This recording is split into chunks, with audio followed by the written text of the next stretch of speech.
శాంతి. ఈరోజుటి మురళి తారీఖు మే 31, 2025. శివ భగవాను వాచ. మధురమైన పిల్లలు, ఎప్పటి వరకు జీవించాలో అప్పటి వరకు చదవాలి మరియు చదివించాలి. సంతోషానికి పదవికి ఆధారము చదువు. ప్రశ్న: సర్వీస్లో సఫలతకు ఏ ముఖ్య గుణము కావాలి?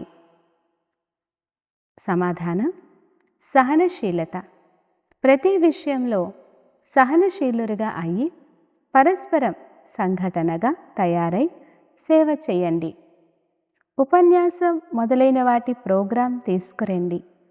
మనుషులను నిద్ర నుంచి మేల్కొల్పటానికి అనేక సాధనాలు వెలువడతాయి. అదృష్టవంతులుగా తయారయ్యేవారు చదువును రుచితో చదువుతారు.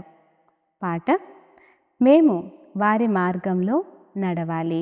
అచ్చా, మధురాతి మధురమైన ఆత్మిక పిల్లలకు మాత్పిత బాప్దాదాల ప్రియ స్మృతులు మరియు గుడ్ మార్నింగ్.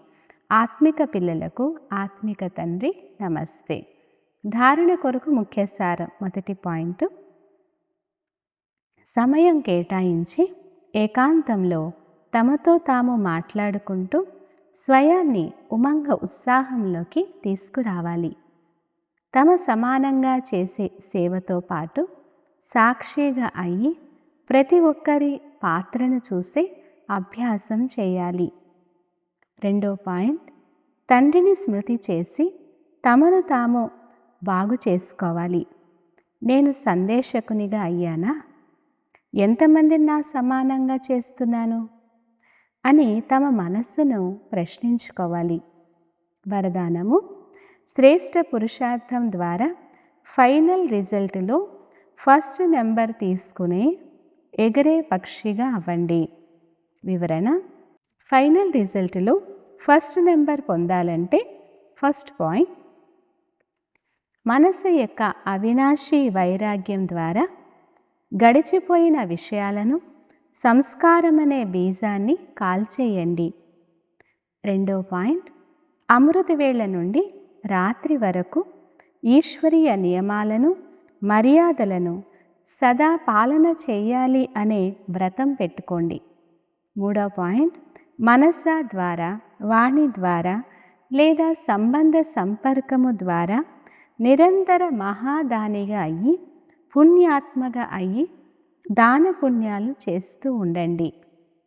ఎప్పుడైతే ఇలా శ్రేష్ఠ హైజం చేసే పురుషార్థం ఉంటుందో అప్పుడు ఎగిరే పక్షిగా అయ్యి ఫైనల్ రిజల్ట్లో నెంబర్ 1 అవ్వగలరు. స్లోగన్: వృత్తి ద్వారా వాయుమండలాన్ని పవర్ఫుల్గా తయారు చేయడమే చివరి పురుషార్థం లేదా సేవ. అవ్యక్త సూచన: ఆత్మిక రాయల్టీ మరియు పవిత్రత పర్సనాలిటీని ధారణ చేయండి.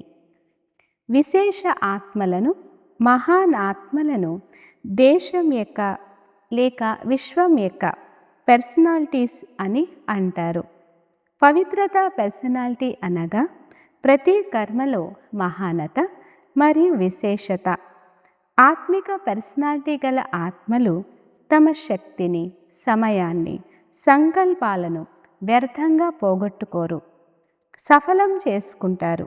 ఇటువంటి పర్సనాలిటీ గలవారు ఎప్పుడూ కూడా చిన్న చిన్న విషయాలలో తమ మనస్సును, బుద్ధిని బిజీగా ఉంచుకోరు. అచ్చా, ఓం శాంతి.